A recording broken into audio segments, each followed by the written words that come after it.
welcome back to the Wrestling Newsroom. I'm your host, All Things Wrestling, and today we're going to look at all the wrestling news from Monday. We start with a very interesting story. In an interview conducted with SportsIllustrated.com shortly before he was hospitalised, Ric Flair revealed what WWE originally wanted to do for the first Summerslam pay-per-view.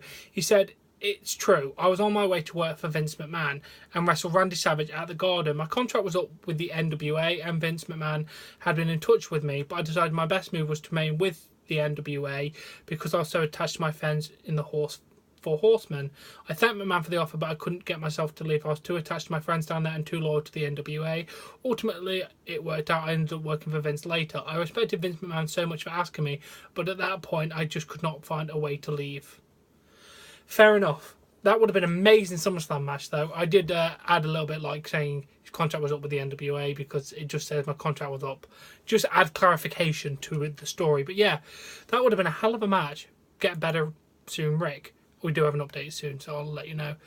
And then we have a cool update kind of thing. In a recent Inside the Ropes interview with... oh, damn, I can't remember his name. Kenny McIntosh, there you go. Becky Lynch commented on the possible WWE Horsewomen versus MMA Horsewomen match at WrestleMania. She went, "Come on, bring it on, we'll do it." And then even called out Chris Cyborg because she wasn't there and claimed that she'd be there. She actually called her a chicken. It was a good interview, to be fair. There's also been speculation in recent days that WWE might do the match sooner than WrestleMania. There's the idea that WWE want to do the Four Horsewomen versus the Four Horsewomen of MMA match at Survivor Series, and Ronda Rousey would have a one-on-one match with either Charlotte or Stephanie McMahon. So that would be absolutely incredible. I could not wait to see that. Then we move on to Becky Lynch also giving comments on the status of the women's division. She said, "To be perfectly honest right now, it's a bit of a static period, which is perfectly fine. We've come off stuff like 2 women's ladder matches at Hell in the Cell. We just need storylines and constant evolution.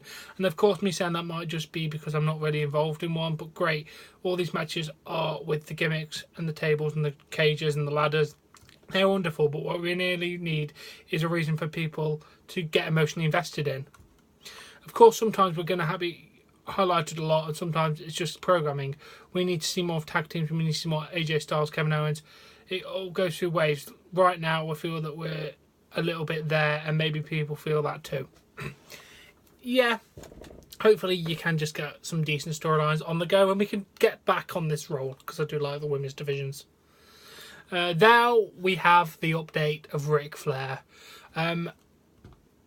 His agent, Melinda, posted an update on Twitter saying, "Out of respect for family privacy, there's not been an official update on Ric Flair. Has led to false information happening. Don't believe everything you read. Happy to report he is awake, communicating and processing, but there's complications, so needs to rest for the first time in 40 years.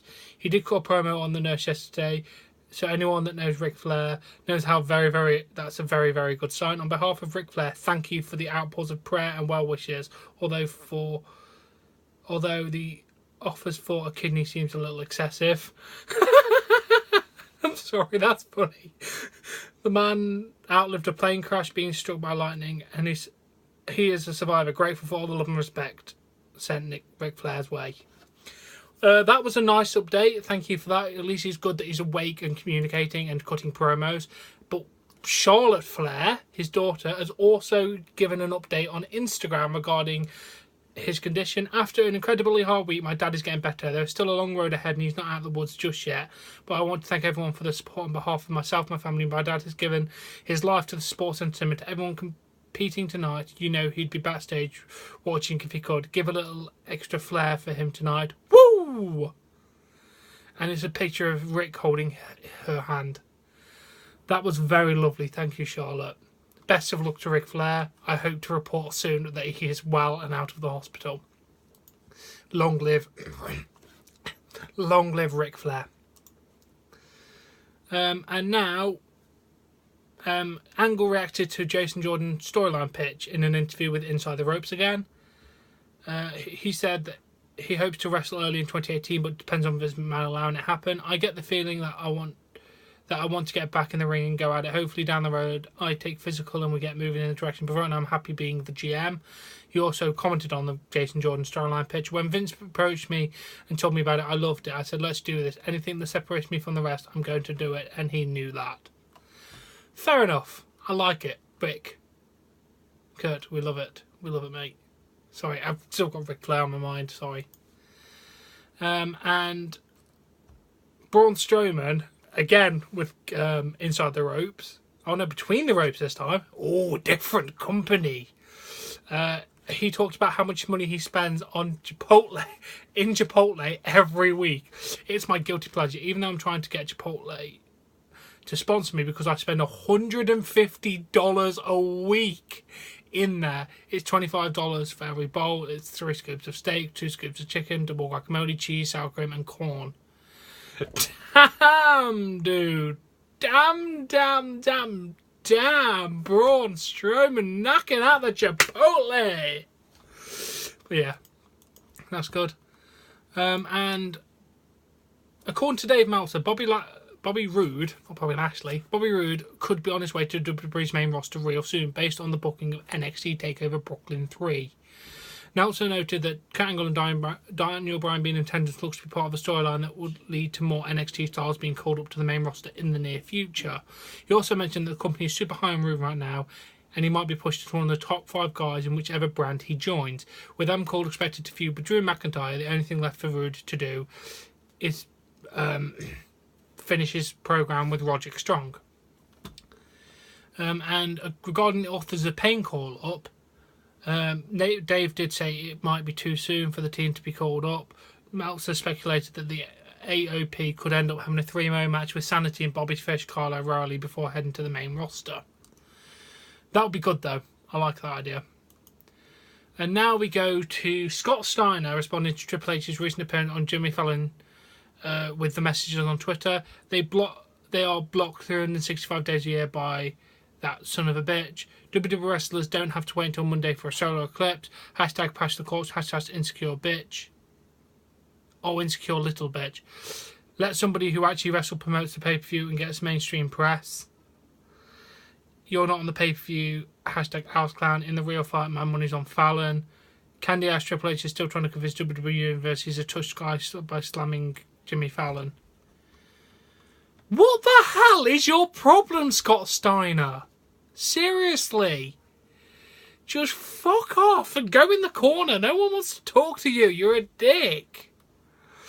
And now we have a bad update. Bobby Heenan's dealing with another health setback. The Fanboy Exposed page on Facebook announced that wrestling legend Bobby Heenan is unable to attend the Knoxville event in October due to being immobile and unable to travel.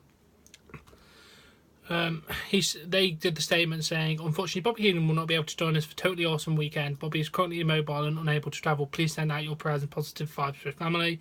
I'd like to take this time to remind everyone how unique of an opportunity you have at events like ours. It's not every day you get to meet a childhood hero, legend, or someone you've been a fan for years. Eventually, like a Fanboy Expo gives you a shot at telling that story, shake that hand or take that cool picture.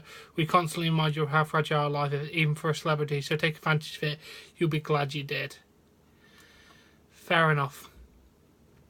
So, best of luck to Bobby Heenan. I hope we don't have to report any bad stuff about you. I hope your recovery goes best, dude. And now, regarding the first kickoff match on SummerSlam, which was dead as fuck, there was an issue with fans getting in the building. According to several people in attendance, fans were not allowed to start entering the building until 5 p.m. Eastern, which was the same time the kickoff started. Security was also being slow at letting people in. The Hardys Jason Jordan vs. The Mr. match started shortly before 5:30, and the vast majority of fans were still outside the arena. Matt even did the best tweet of the night, commenting on the situation with the following: greatly appreciate the passion of you wonderful wrestling fans tonight. We wrestled so early that I felt as if I had deleted part of the crowd. Sorry, I love doing that. Yeah, damn it, you should have let them in earlier. And this is just a weird ass story. A fan in attendance SummerSlam claimed that he got hate from other fans for wearing a GFW/Impact Wrestling shirt at the event. He claimed that he was flipped off 3 times, insulted 5 times, and popcorn thrown at his head once. Don't wear a GFW's top to a WWE event. You know it was going to get you hate. You did that for the sake of getting the hate. I hate that. I'm going to wear this. Oh, people don't like it. Why do people not like it? Why are people being mean to me? You know it's going to get a reaction. Don't act so shocked. Fuck off, dude. Fuck off, Kyle. Kyle's a dick. Hashtag official dick. Okay, sorry. And while The Undertaker did not appear at SummerSlam, as rumoured, his wife and Michelle McCool were definitely in the arena. McCool posed for a photo backstage at SummerSlam with Finlay and the new SmackDown Women's Championship champion, Natalya.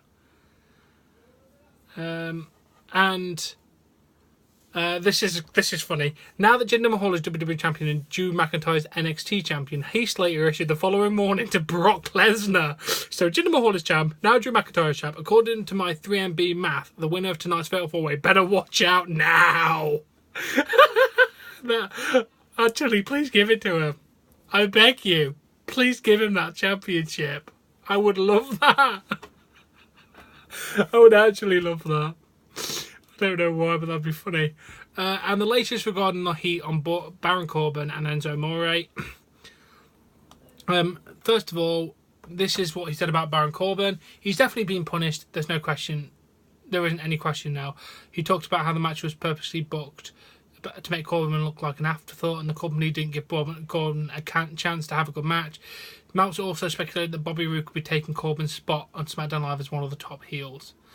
No, please don't bury my Bay. I love Baron Corbin. Please don't bury Baron. Please, I love Baron. I love Aleister Black. Bay Aleister. Bay Black. I don't know. I'll come with an name for him.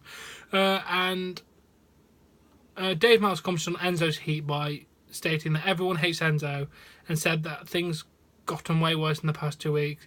He was noted how it wasn't a good sign for Enzo, that the crowd reaction at SummerSlam wasn't as big as people were expecting. It was noted that Booker T, who was a babyface commentator, went out of his way to put down Enzo, which is not something that would be done by accident. Damn, Enzo, you fucked up, dude. And just a cool little update. WWE has announced that they have now signed Lio Rush, the former Ring of Honor indie star. Yeah, he's set to become part of NXT, I believe. That'll be awesome. And we end with really, really cool story. Well, not this one. Sorry, we'll start this. We'll have this one. In an article on SportsIllustrated.com, it was announced that Tony Schiavone would be doing wrestling commentary again for the MLW promotion. Here's what he said about the gig. I've been receiving a lot of tweets asking me to come back and call wrestling matches. I know that this is a one-shot opportunity, but I look forward to seeing if I can do it again. This will be the first time I do any broadcast since WCW closed down, and I call some XWF matches with Jerry Lawler.